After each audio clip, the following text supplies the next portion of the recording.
குரு வாழ்க, குருவே துணை. தமிழ் ஆனந்த யோகம். வாழ்க வளமுடன். தியானமே யோகம், யோகமே ஞானம். வாழ்க வளமுடன். தமிழ் ஆனந்த யோகத்தை சீரிய முறையில் வழிநடத்தி செல்கின்ற இறைஞான ஆசிரியர் நன்மணி ஐயா அவர்களுக்கும் மற்றும் சசிகுமார் ஐயா அவர்களுக்கும், அனார்கலி அம்மா அவர்களுக்கும், மேலும் இந்த நிகழ்வில் கலந்து கொண்டுள்ள மெய்யன்பர்கள் அனைவருக்கும் என் சிறந்தாழ்ந்த வணக்கங்கள். குரு வேதாத்திரி மகரிஷியையும் என் பெற்றோரையும் பொற்பாதங்களில் வணங்கி என் உரையை தொடங்குகின்றேன். இன்று எனக்கு வழங்கப்பட்ட தலைப்பு நன்மணி ஐயாவின் பார்வையில் வேதாத்திரிய தத்துவங்கள் பாகம் 3 சினத்தால் பெரிய விளைவு வர காரணம் என்ன என்பதாகும். இதுக்கு முன்னாடி சினம் எங்கிருந்து வருகிறது, எப்படி தோன்றுகிறதுன்ட்டு 2 வாரங்களுக்கு முன்பு விஜயலட்சுமி அம்மாவும் நல்ல சிறப்பா விளக்கம் கொடுத்தாங்க. அதை தொடர்ந்து ஐயாவும் தொடர்ந்து நமக்கு புரிகின்ற வழியில தெளிவாக பல விளக்கங்களை நமக்கு சொல்லியிருக்கிறாங்க. இப்போ அதை தொடர்ந்து தான், அதனுடைய தொடர்ச்சி தான் இந்த சாப்டர்லயும் வருது. என்னுடைய புரிதலுக்கு ஏற்பட்ட, என்னுடைய கருத்துக்குட்பட்ட கருத்துக்களை உங்கள் முன்னாடி நான் இங்கு வைக்கின்றேன். இப்போ சினத்திற்கு முதல் காரணம் பார்க்கும்போது ஆசை. அந்த ஆசை என்ற எதிர்பார்ப்பிற்கு தடையாக இருக்கக்கூடிய ஒரு நபர் மீதோ அல்லது பொருள் மீதோ வருவதுதான் சினம். அப்போ அந்த சினத்திற்கு அதற்கு அந்த தடைக்கு ஏன் தடை வருகிறதுன்ற ஆராய்ச்சி மனிதர்கள்கிட்ட இல்லைன்னு தான் ஐயா இன்னைக்கு சொல்றாங்க. இப்போ ஒரு செயல் நடக்கிறதுனாக்கா அது ஏற்கனவே நாம் செய்து வைத்திருக்கக்கூடிய கர்ம வினையின் விளைவு என்ற அடிப்படை சிந்தனை இன்னைக்கு மனிதர்கள்கிட்ட இல்லாமல் இருக்கிறது. அப்போ மனவள கலையில பயிற்சி பெற்ற அன்பர்களுக்கெல்லாம் தெரியும், இந்த தடை வரும்போது அந்த தடைக்கு காரணம் நம்மகிட்ட இருக்கக்கூடிய கர்ம வினைதான் என்ற உணர்வு நமக்கு தெரியுது. ஆனா சமுதாயத்துல எங்கேயுமே இந்த உணர்வு இல்லைன்னு தான் சொல்லணும். சமுதாய மக்களிடமும் முழுமையாக இதற்கான சிந்தனை விளக்கங்களும் கொடுக்கப்படவில்லை என்று சொல்லணுங்க. இப்ப இந்த உண்மை உணர்வு இல்லாதனால மனிதர்கள் என்ன செய்யறாங்கனாக்கா, தேவை இல்லாததெல்லாம் எதிர்பார்க்கிறாங்க. அப்போ இதுதான் சினத்திற்கு அடிப்படை காரணமாக அமைகின்றது. அப்போ ஐயா இதற்காக ஒரு விளக்கம் சொல்றாரு பாருங்க. ஒவ்வொரு மனிதர்கிட்டையும் இயற்கையின் நியதியாக இருக்கக்கூடிய செயல் விளைவு தத்துவம், காஸ் அண்ட் எஃபெக்டிவ் சிஸ்டம் சிறு வயதிலிருந்தே கொடுக்கப்பட்டிருக்க வேண்டும். இந்த சமுதாயத்திற்கு தெரிவிக்கவும் இல்லை, கொடுக்கப்படவும் இல்லைன்னு சொல்றாங்க. அப்ப இதற்கான காரணம் தெரியாதனால வெளிப்படக்கூடியது என்னவா இருக்குது, சினமாக இருக்கிறது. இப்போ சினம் உணர்ச்சி வயப்பட்ட நிலையில் அந்த சினம் வரும்பொழுது உயிராற்றலும் விரயமாகி போய்கிட்டே இருக்குது. உயிராற்றல் விரயமாகும் போது உயிர் துகள்களும் நேரடியாகவே விரயமாகிறது. அப்போ இந்த சினம் என்ன செய்யுதுனாக்கா, நமது உடல்ல இருக்கக்கூடிய இந்த ஆகாயத்துக்குரிய உறுப்பான அந்த கல்லீரலை நேரடியாகவே பாதிக்கின்றது. அந்த சித்தர்களும் சொல்லியிருக்கிறாங்க. எல்லாருமே நமது உடல்ல உள்ள அனைத்து உறுப்புகளுமே எப்படி இருக்குனாக்கா, ஒரு நெட்வொர்க் மாதிரி ஒன்னோட ஒண்ணு இணைஞ்சு இயக்கக்கூடிய இயக்கமாக செயல்படுகின்றன. அப்போ அந்த ஒவ்வொரு உணர்வும் என்ன செய்யுதுனாக்கா, ஒவ்வொரு உறுப்பை நேரடியாக பாதிக்கின்றது என்பதை சமுதாயத்தில் உள்ளவர்களும் உணரணும். இப்போ இந்த டென்ஷன் என்கின்ற இந்த கோபம் வரும்போது என்ன ஆகுறாங்கனாக்கா, உடனடியாக கல்லீரலுடைய உயிராற்றல் பாதிக்கப்படும் பொழுது அதுல இருந்து மற்ற பாதிப்புகளும் ஒவ்வொரு உடற்பகுதியிலையும் போய்கிட்டே இருக்குது. அப்போ அடிக்கடி சினம் வருபவர்களுக்கு பார்த்தோம்னாக்கா கல்லீரல் பாதிப்பு ஏற்பட்டுடுது. அப்போ அதனால ஜீரண மண்டலமும் சரியாக இயங்க முடியாமல் ஜீரண மண்டலத்தின் இயக்கமும் பாதிப்புக்குள் ஆயிடுது. இப்போ இதையே ரிவர்ஸ்ல போட்டு பார்த்தோம்னா பாருங்களேன், ஒருத்தருக்கு கல்லீரல் பாதிக்கப்பட்டிருந்தாலும் அடிக்கடி கோபம் வரும். அப்போ இந்த மாதிரி ஒருத்தர் அடிக்கடி கோபப்படுறாருனாக்கா அவருக்கு ஏற்கனவே கல்லீரல் பாதிப்பு உள்ளது என்பதையும் தெரிஞ்சுக்கலாம். அந்த பாதிப்பிற்கு வேறு பல காரணங்களாக இருக்கலான்ட்டு ஐயா சொல்றாரு. அது என்ன பாருங்களேன், அவர் உண்ட உணவு செரிக்காமலும் இருக்கலாம். அளவுக்கு அதிகமான உணவுகள் எடுத்துக்கொள்ளும் போதும் அந்த கல்லீரல் அதிக சுமைக்கு உட்படுத்தப்படுகிறது. எண்ணெய் பதார்த்தங்கள், மாமிச உணவுகள், கொழுப்பு அதிகமான இந்த உணவுகள் சாப்பிட்டாலும் கல்லீரல் முழுமையாக செரிமானம் செய்ய முடியாமல் போயிடுது. இன்னைய காலகட்டத்துல பாருங்க, இந்த மாதிரி ஒரு உணவு சூழ்நிலை தான் சமுதாயத்துல நிலவிட்டு இருக்குது. அதாவது அளவு முறை மீறியும் முறை மாறியும் உண்ணுகின்ற சூழ்நிலை தான் இன்னைக்கு இருக்குது. உணவு விடுதிகளுக்கு போய் உணவு உண்ணும் பொழுது அங்க பஃபேன்னு ஒரு சிஸ்டம் இருக்குது. அதுல என்ன செய்யறாங்கனாக்கா, அதுல வயிற்றுக்கு தேவையானது மட்டும் சாப்பிடாம அங்க இருக்கிற எல்லா ஐட்டங்களையும் ருசி பார்க்க வேண்டும் என்ற ஆவலில் அளவுக்கு மீறி சாப்பிட்றாங்க. அப்போ அங்கேயும் அந்த கல்லீரலுக்கு தாங்க முடியாத சுமை ஏற்பட்டுடுது. அதுக்கப்புறம் பாருங்க முறை மாறி முன்னுதல்ன்ட்டு ஐயா அடிக்கடி சொல்றாரு பாருங்க. இப்போ எல்லா பெரிய நகரங்களிலும் இரவு உணவகங்களிலும் பல்வேறுபட்ட மாமிச உணவு வகைகளையும் கூல்ட்ரிங்க்ஸு மதுபானங்கள் என்று ஆண்களும் பெண்களும் என்ன செய்கின்றோம் என்ற அந்த உணர்வு இல்லாமலே ஈடுபட்டுக்கிட்டு இருக்கிறாங்க. அப்போ இதனால என்ன ஆகுது, அவங்க உடலில் உள்ள அந்த ராஜ உறுப்பான கல்லீரல் வந்து பாதிக்கப்பட்டு அதன் தொடர்பாக பல நோய்களுக்கும் உள்ளாகிட்டு இருக்கிறாங்க. பழைய காலத்துல சித்தர்கள் என்ன சொன்னாங்க, சூரியன் மறைவதற்கு முன்னாடியே உணவு எடுத்துக்கணும்ட்டு சொல்லியிருந்தாங்க. ஆனா இன்னைக்கு வந்து இரவு 12 மணிக்கு ஆடம்பரமான உணவு உண்பதுதான் வந்து ஃபேஷன்ட்டு அது மாறிக்கிட்டு வருது. இப்போ ஐயா சொன்ன மாதிரி சமுதாயத்தில் வந்து இன்- என்னென்ன விளைவுகள் ஏற்படும், இதற்கான விளைவுகள் என்னதான் ஏற்படும் என்ற உணர்வு இல்லைன்னு தான் சொல்லணும். இப்போ இதற்கு ஒரு உதாரணம் கூட சொல்லலாம் பாருங்க. ஒரு பொதி மாடு என்ன செய்யும்னாக்கா, அது சுமக்க முடிகிற அளவுக்கு தான் சுமையை ஏத்திட்டு போகும். அதுவும் சுமந்து வேகமாக போகும். அளவுக்கு மீறிய சுமை ஏத்தும்போது அது என்ன செய்யும்? அது அப்படியே நின்னுடும். இல்லைன்னா அது மெதுவா நகர்ந்து போகும். அதுபோல தாங்க நம்முடைய கல்லீரலும், மற்ற உறுப்புகளும் அந்த ஜீவகாந்த திணிவு போதிய அளவு இருக்கும்போது அது தானா இயங்கிக்கிட்டு இருக்கும். ஜீவகாந்த திணிவுல குறைவு ஏற்படும்போது உடலுக்கு சோர்வு, நோய் எல்லாமே ஏற்பட்டுது. அப்போ கல்லீரல் பாதிக்கப்படாத அளவுக்கு நம்ம என்ன செய்யணும்னாக்கா, எளிதில் ஜீரணமாகும் சாத்வீகமான உணவுகளை எடுத்துக்கொள்ளணும். இன்னொன்னு காரணம் பாருங்களேன், அதனுடைய தடைக்கு காரணமாக இருக்கக்கூடிய கர்ம வினைகளையும் உணர்ந்து கொள்ளக்கூடிய உண்மை உணர்வும் நம்மகிட்ட இருக்கணும். இப்போ மாமிச உணவு வகைகளை வந்து எடுத்துக்கொள்ளும்போது மனிதர்கிட்ட வந்து சினம் அதிகமாக வருகிறது. பொதுவா ராணுவத்துல இருக்கக்கூடியவங்களுக்கெல்லாம் பாருங்களேன், மிலிட்டரியில இருக்கிறவங்களுக்கு மாமிச உணவை வந்து அதிகமா கொடுப்பாங்களாம். காரணம் ஏன்னாக்கா, அவங்க எப்பவுமே அந்த உணர்ச்சி நிலையிலேயே இருக்க வேண்டும்ட்டு அவங்களுக்கு கொடுக்கப்படுகிறது. அப்போ கல்லீரல் பாதிக்கப்பட்டவருக்கு அந்த தடை ஏற்படும் பொழுது சினமா மாறிக்கிட்டே வருது. அந்த தடைக்கு கர்ம வினை தான் காரணம் என்று உணராதவர்களுக்கும் சினம் மாறிக்கிட்டே வருது. இப்போ சாதாரணமா பாருங்க, குடும்பத்துல உள்ளவர்கள் வந்து சினப்பட்டதற்கு அவங்களே ஒரு நியாயத்தை சொல்லிக்குவாங்க. நல்லதுக்கு தானே நான் கோவப்பட்டேன்ட்டு ஒரு நொண்டி சமாதானம் வேற சொல்லிக்குவாங்க. சினத்தினால் வந்து நமக்கு ஏற்பட்ட நன்மைகள் எவ்வளவு, தீமைகள் எவ்வளவு, அதில் நாம் சாதித்தது என்ன, அதில் நாம் அடைந்த பலன் எவ்வளவு, அதனால் இழந்த இழப்பு எவ்வளவுன்னு கணக்கு போட்டு பார்க்கறதும் கிடையாது. அப்படி பார்க்கும்போது சினம் கொள்வது எவ்வளவு தீமையை விளைவிக்கும் என்பது ஊர்ஜிதாகும். அப்போ இந்த சினம் வந்து வெளியில் இருக்கக்கூடிய ஒரு பொருளாலோ நபராலோ ஏற்படுவது இல்லை. அது நம்மகிட்ட இருக்கக்கூடிய கர்ம வினையின் அடிப்படையில் தான் செயல்படுகிறதுன்ட்டு ஐயா சொல்றாங்க. இப்ப இந்த இயற்கையாகவே இந்த சினம் என்ன செய்யுதுனாக்கா, நமது துன்பம் போக்குவர் மீதும் நம்முடைய நலனில் வந்து அதிக அக்கறை கொள்பவர் மீதும் தான் சினம் வருகிறது. பொதுவா பாருங்க, குடும்பத்துல வந்து மனைவி மீது கணவருக்கும், கணவர் மீது மனைவிக்கும் சினம் வருகிறது. அப்போ அந்த சினப்படும் பொழுது என்ன ஆகுதுனாக்கா, அந்த மன அலைச்சூழல் வந்து அதிகமாக போய்கிட்டே இருக்கிறதுனால, அந்த மன அலைச்சூழல் அதிகமாகும் போது அவங்க வந்து எத்தனை எத்தனை காலம் எவ்வளவு நன்மைகளை செய்தார்கள் என்பதெல்லாம் அவங்களுடைய நினைவுக்கு வர்றது கிடையாது. அப்போ அவரவர்களுடைய கர்ம வினையின் அடிப்படையில் தான் உறவுகள் கூட அமையும்னு சுவாமிஜியும் சொல்லியிருக்கிறாங்க. ஐயா அவர்களும் குறிப்பிட்டு இருக்கிறாங்க. அப்போ நம்முடைய மனம் வந்து பீட்டா அலைச்சூழல் 14 முதல் 20 வரையில இருக்கிற போது நன்மை செய்வதற்கான ஒரு சூழ்நிலை நம்ம மனசுல அமையும். சூழ்நிலை அதுக்கு தகுந்த மாதிரி ஒத்துழைக்கும். 14 to 20 அலைச்சூழலில் வந்து ஒருவர் நன்மை செய்யக்கூடியவராக தான் இருப்பாரு. தேவைகளை வந்து தேவைகளின் அளவில் தான் பூர்த்தி செய்பவராகவும் இருப்பாரு. அன்பு பாருங்க, அன்பு என்பது ஆல்பா அலைவரிசையில் இருக்கும்போது தான் மலரும். அப்போ அந்த மன அலைச்சூழல் வந்து 13 to 20 இருக்கும் அன்பு இருக்கும்போது. அதுவே கருணையாக மாறும்போது அந்த அலைச்சூழல் பாருங்க 13 விட அப்படியே குறைவா போயிட்டுங்கிறாங்க. இப்போ அன்பாக இருத்தல் வந்து ஒரு இருப்பு நிலை தான் ஐயா அவர்களும் குறிப்பிட்டாங்க. நம்ம கிட்ட ஏற்கனவே இருக்குது. அன்பு, அமைதி, ஆரோக்கியம் எல்லாமே இருக்குது. ஆனா இந்த சினத்தினால அது வந்து அது மாறிக்கிட்டே வருது. இப்போ பாருங்க, ஒருத்தர் வந்து சினம் கொள்ளும்போது அவருடைய அலைச்சூழல் வந்து 25ம் அதற்கு மேலும் இருக்குமா. அந்த நிலையில வந்து 14 to 20 நிலையில நம்ம செய்த நல்ல காரியங்கள் எதுவுமே நம்ம நினைவுக்கு வர்றதில்ல. மனசனுடைய உணர்வுக்கும் எட்டுவது இல்லையா. அப்போ அந்த சினம் என்ற ஒரு சிறிய செயல் வந்து சில இடங்கள்ல வந்து பெரிய விளைவாகவும் மாறிக்கிட்டு வருது. இப்ப சினத்திற்கு அந்த காரணம் பார்க்கும்போது ரொம்ப அற்ப விஷயமாகத்தான் இருக்கும்.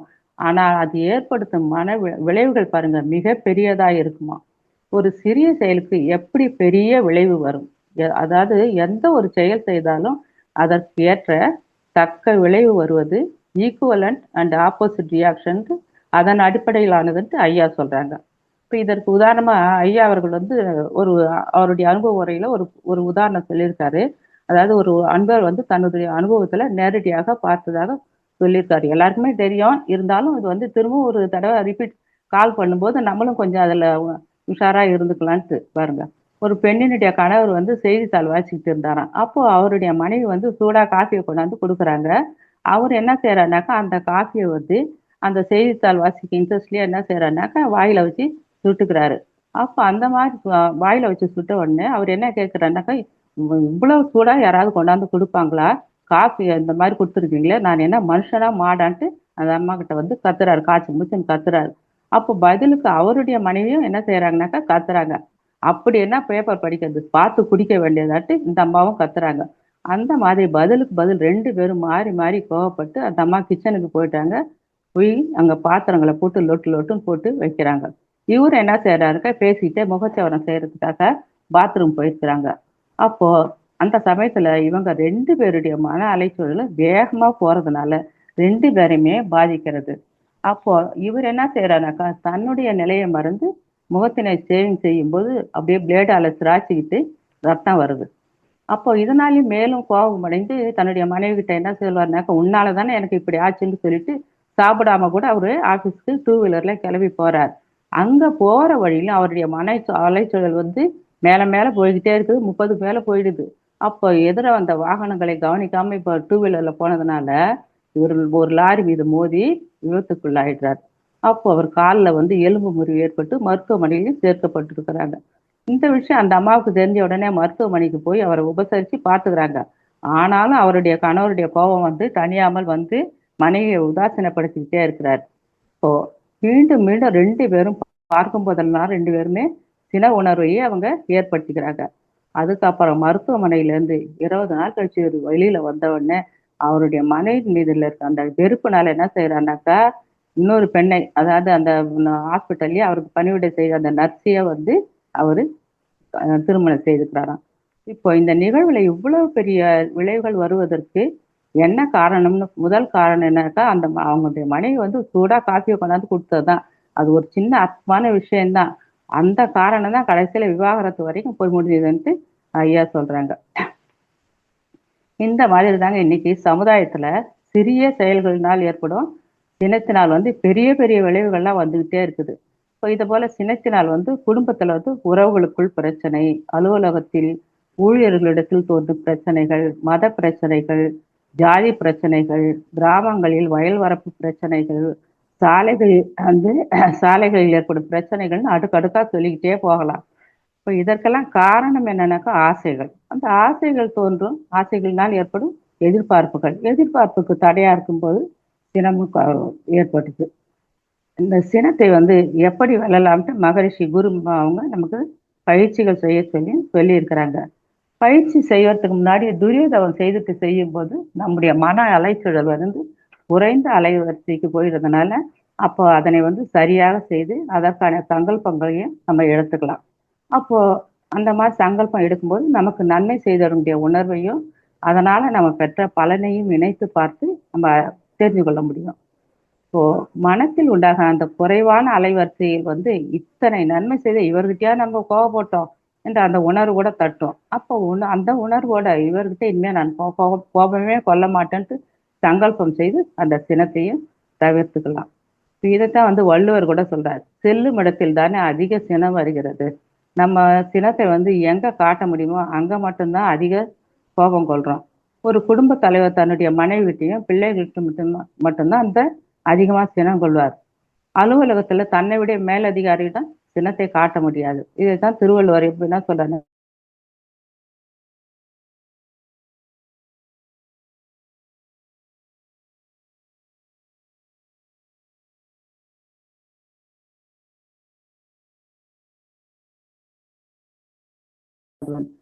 பலிக்காத இடத்தில் கோபத்தை தடுத்து என்ன, தடுக்காமல் விட்டுத்தான் என்னன்ட்டு சொல்றாரு.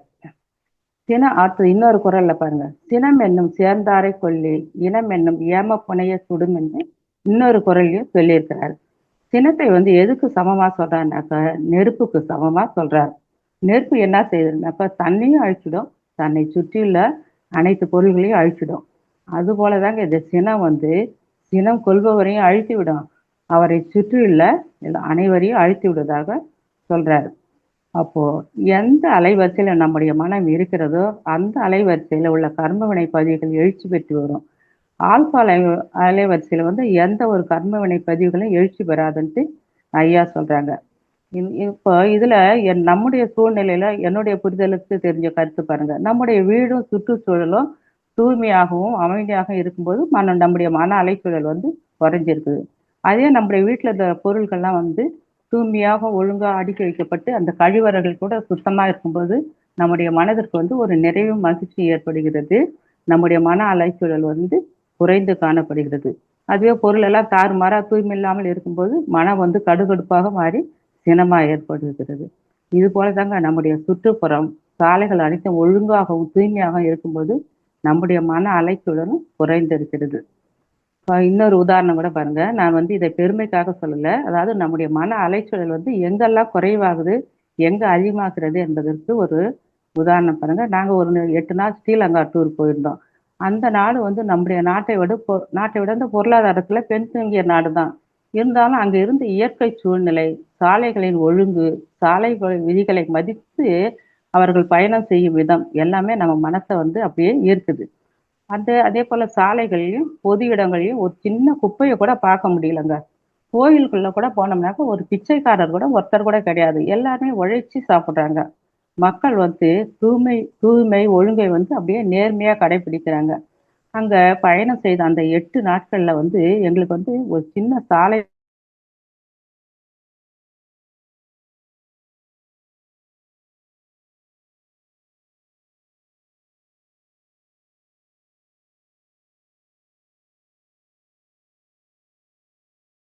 தேவைக்காக அந்த அத்தியாவசிய பண்டங்கள் கூட கிடைக்காம அதிபர் மாளிகையை கூட கூட போய் முற்றுகையிட்டாங்க. போய் அதெல்லாம் புரிஞ்சுகிட்டு அதுலேருந்து அவங்க விலகி வந்து இப்போ வந்து அமைதியான ஒழுங்குமுறைய கடைபிடிக்கிறாங்க அவங்க அந்த நாட்ல. ஆனா ஐயா சொல்ற மாதிரி பாருங்க, ஆன்மீகத்தில் உயர்ந்த நம்முடைய நாட்டுல பாருங்க, சுகாதாரமும் குறைவா இருக்குது, ஒழுங்கும் குறைவு. சாலைகளில் பயணம் செய்யும்போது சாலை விதிகளையும் சரியான முறையில் கடைபிடிப்பது இல்லை. அரசாங்க அலுவலகங்களுக்கும் கூட பெரும்பாலான ஊழியர்கள் வந்து தங்களுடைய கடமைகளை வந்து நேர்மையாக செய்றது இல்லைங்க. அப்போ இந்த மாதிரியான இடங்களுக்கும், சூழ்நிலைகளுக்கும் நம்ம போகும்போது, நம்முடைய மன அலைச்சல் வந்து அதிகமாக போய்க்கிட்டே இருக்குது. மன அலைச்சூழல் அதிகமாகும்போது, சினம் ஏற்படுவதற்கான வாய்ப்புகளும் அதிகம்னு தான் தோணுது. அப்போ இதற்காகத்தான் நம்முடைய குரு வேதாத்திரி மகரிஷியும் சினம் தவிர்த்தல் என்ற ஒரு பயிற்சியை செய்ய சொல்லியிருக்கிறாங்க. எண்ணம் ஆராய்தல்ல எவ்வாறு அந்த மாதிரி சங்கல்பம் செய்தோமோ, அதுபோல சினம் தவிர்ப்பதற்கான சங்கல்பங்களையும் செய்யலாம். எண்ணம் ஆராய்தல்ல வந்து தீய எண்ணங்கள் வரும்பொழுது அதை செயல்படுத்த மாட்டோம் என்று சங்கல்பம் செய்தது போல சினம் ஏற்படும் பொழுதும் சினம் தோன்றுவதற்கு முன்பே வந்து நம்ம மனசுக்கு வந்து ஒரு சங்கல்பத்தை செய்ய சொல்லி மகரிஷி அவர்களும் சொல்லியிருக்கிறாங்க. அப்போ நம்ம மனசுக்கு அந்த சங்கல்பங்களை கொடுக்க கொடுக்க அது என்ன செய்யும்னாக்கா அது வேலை செய்துக்கிட்டே இருக்குமா. அப்போ அந்த சங்கல்பத்தினுடைய மனோபலமும் வீரியமும் கூடும் பொழுது அது முழுமையாக வேலை செய்யும். ஆனா அனைத்து சங்கல்பங்களையும் ஆழ்ந்து உணர்ந்து கூறும்போது எல்லாம் அதற்குரிய பலன் நிச்சயமா கிடைக்கும். ஆனா என்னைக்கோ ஒரு நாள் செய்துட்டு அதற்கான பலனையும் நம்ம எதிர்பார்க்க கூடாது. சங்கல்பத்தின் பலன் அறிந்தாலும் அவங்க வந்து தொடர்ந்து செய்யலைனாக்கா அவருடைய பழக்க பதிவினுடைய வீரியம் வந்து அதிகமாக இருக்குன்ட்டு ஐயா வந்து குறிப்பிட்டு சொல்றாங்க. அதுக்கப்புறம் பாருங்க, சினத்தினால் வந்து என்னென்ன கேடுகள் வருதுன்ட்டு ஆராய்ந்து பார்த்தோம்னாக்கா, ஒருத்தருக்கு அதிகமா சினம் ஏற்படும்போது கண்ணெல்லாம் சிவந்து போகுது. நாக்கு குளறுது. முக அழகும் விகாரமாயிடுது. உடல், கை, கால் எல்லாம் நடுங்குது. இதயம் வந்து படபடக்குது. ரத்த அழுத்தமும் கூடி போயிடுது. மனம் தடுமாறுகிறது. அவர் தன்னையே மறந்து போயிடுறாங்க மக்கள். என்ன செய்கிறோங்கிறது தெரியறது கிடையாது. உயிராற்றலும் அதிகமாக அப்படியே வெளியேறிக்கிட்டே இருக்குது. படபடப்புனால நரம்புகள் பலவீனம் அடைகின்றது. கண் நோய், நாக்குப்புண், வயிற்றுப்புண், மூலம், மலச்சிக்கல்னு அந்த மாதிரி நோய்கள் வந்து தொடர்ந்து வந்துகிட்டே இருக்குது. அப்போ ஜீவகாந்தமும் குறைஞ்சு போயிடுது. குடும்பத்தினர் வந்து எல்லாருமே குடும்பத்தினர் வெறுப்பு, சாபம் அவங்களுக்கு வந்து சேருது. அப்போ இந்த மாதிரி வந்து இந்த சினம் வந்து ஒரு முறைதான் உடலை கெடுக்குங்கிறதும் கிடையாது. எப்பப்போ இந்த கோபம் வருதோ அந்த மாதிரி அது வந்து கருமையத்துல பதிவாகின்ற காலத்தினால அது திரும்பவும் அதே அளவுக்கு அந்த சூழ்நிலை இல்லை என்றாலும் கூட அதே அளவு சினம் வந்துக்கிட்டு தான் இருக்கும். ஸோ அதை விட வேகமாக கூட வரும், அந்த சினம் வரும்னு சொல்றாங்க. அதே மாதிரி வான்காதத்திலும் மற்றவர்களுடைய கோபப்பட்ட அலைகள் எல்லாம் புள்ளிகளாக அப்படியே மிதந்து கொண்டு இருக்கும் போல இருக்குது. அப்போ ஒருத்தர் வந்து சின்ன அளவுக்கு கோவப்பட்டா கூட அந்த அலைகளோட இந்த வான்காந்த அலைகளும் சேர்ந்து இந்த சினத்தை வந்து மேலும் அதிகரிக்கத்தான் செய்யுது. அப்போ பிறர் மீது கொள்ளும் கோபமும் தன் மீதே எழும் கவலையும் வந்து ஒருத்தர்கிட்ட இருந்தாக்க வந்து அவர் ஆன்மீகத்தின் பக்கமே அடியெடுத்து கூட வைக்க முடியாதுன்ட்டு சுவாமிஜி அவர்கள் வந்து குறிப்பிட்டு சொல்றாங்க. அப்போ ஒரு குடும்ப தலைவனுக்கு அடிக்கடி சினம் வருதுன்னு பாருங்க.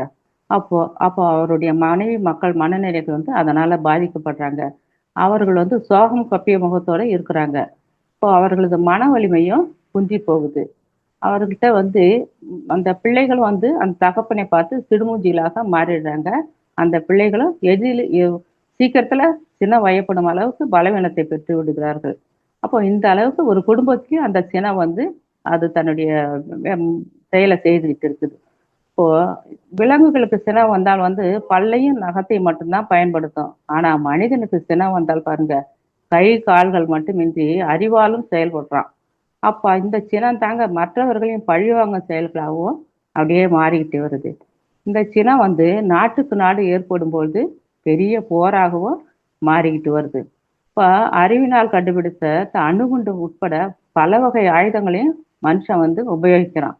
அதுல ஒரு சினம் தான் வந்து ஏற்கனவே 2வது உலகப் போர்ல வந்து அமெரிக்கா ஏவிய அந்த அணுகுண்டினால ஜப்பான்ல வந்து ஹிரோஷிமா, நாகசாகி நகரங்கள்லாம் அழிந்தது.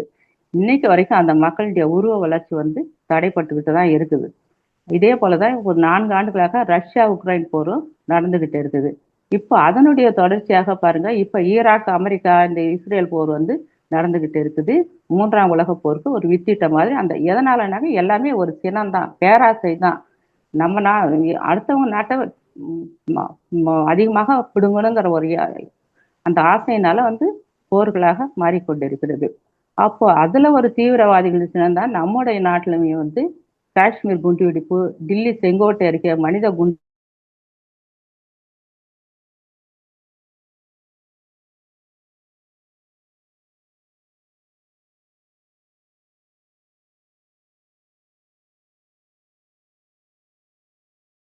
இப்ப இந்த இந்த மாதிரி சினம் தாங்க ஒரு ஈகோவாக மாறி நாட்டுக்கு நாடு பெரும் போர்களாக இந்த மாறிக்கிட்டே வந்திருக்குதுங்க. இப்ப இதனால வந்து எத்தனை கோடி மக்கள் தங்களுடைய வாழ்வாதாரங்களையும் உறவினர்களையும் இழந்து தவிக்கிறாங்கன்னு பார்த்தோம்னாக்கா எவ்வளவு கஷ்டப்பட்டுக்கிட்டு இருக்கிறாங்கன்ட்டு தெரியுங்க. அதே மாதிரி முதல்ல ஒரு ஒரு காரணத்தை வைத்துக்கொண்டு சினம் வந்தாலும் பிறகு பழக்கத்தின் விளைவாக என்ன ஆகுதுனாக்கா சினம் வருது. அந்த சினம் தணிந்த பின்பாடு அந்த சினத்தின் விளைவுகளை வந்து எண்ணி வருந்தினாலும் அந்த சினம் வர்றதை வந்து அதுல இருந்து தப்பிக்கவே முடியாது. இதைத்தான் பாரதியார் கூட என்ன சொல்றாருனாக்கா, சினம் கொள்வார் தம்மை தாமே தீயால் சுட்டு செத்திடுவார் ஒப்பாவார், சினம் கொள்வார் தம் மனம் கொண்டு தங்கழுத்தை தாமே வெய்ய வாள் கொண்டு கிழித்திடுவார் மாணுவாராம் என்று சினத்தின் கொடுமை வந்து வன்மையாக கண்டிக்கிறார். இப்போ மனுஷர்கிட்ட வந்து எவ்வளவோ தீய குணங்கள் இருக்குது. இதை எல்லாவற்றையும் விட சினம் வந்து கொடியது. சினத்தினால் வரும் கேடுகள் வந்து பலவற்றையும் வந்து இந்த ஒரு அம்பலவான கவிராயர் கூட பட்டியல் போட்டு கொடுத்துருக்கிறார் பாருங்க. கோபமே பாவங்களுக்கெல்லாம் தாய் தந்தை, கோபமே குடிகெடுக்கும், கோபமே ஒன்றையும் கூடி வர ஒட்டாது, கோபமே கொல்லாது, கோபமே சீர்கேடு, கோபமே உறவருக்கும், கோபமே பழி செய்யும், கோபமே கருணை போக்கும், கோபமே ஈனமாகும், கோபமே எவரையும் கூடாமல் ஒருவனாகும், கோபமே மரளி முன் கொண்டு போய் தீய நரக குழியில் தள்ளும். அப்போ இந்த கோபம் என்ன செய்யுதுனாக்கா பாவங்களை செய்ய தூண்டுதான். அப்போ அது பாவங்களுக்கெல்லாம் தாய் தந்தையாக தான் கோபம் இருக்குது. பாவம் செய்யறதுனால அவர்களுடைய குடும்பம் வந்து கெட்டு போயிடுது. இந்த கோபம் எதையுமே கூடி வர ஒட்ட மாட்டேனுது. உறவினர்கள் கூட நம்மகிட்ட நெருங்க விட மாட்டேன்றது. நம்ம கிட்ட இருக்கிற இயல்பான குணத்தையும் கருணையையும் போக்கி விட்டுருது. அப்போ யாரையும் வரவிடாமல் நம்ம தனி மனிதனாக்கி விட்டுடுறதுனால இறுதியில யமனின் முன்னாடி கொண்டு போய் நிறுத்திடுறதாக எல்லா ஆண்டோர்களும் பெரியோர்களும் சொல்றாங்க. அப்போ இந்த சினத்தினால் வந்து இந்த சினம் தேவைதானான்னு நம்ம கொஞ்சம் யோசனை பண்ணி பார்க்கணும்.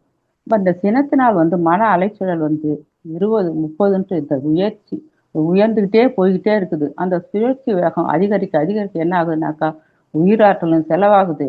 செலவு அதிகரிக்கும் போது 40 சுற்றுன்ட்டு அந்த அந்த அளவை நெருங்கும் போது உயிராற்றலின் வேகம் அதிகமாகும் போது அங்க உயிர் துகள்கள் வந்து அதிகமா வெளியேறி போய்கிட்டே இருக்குது.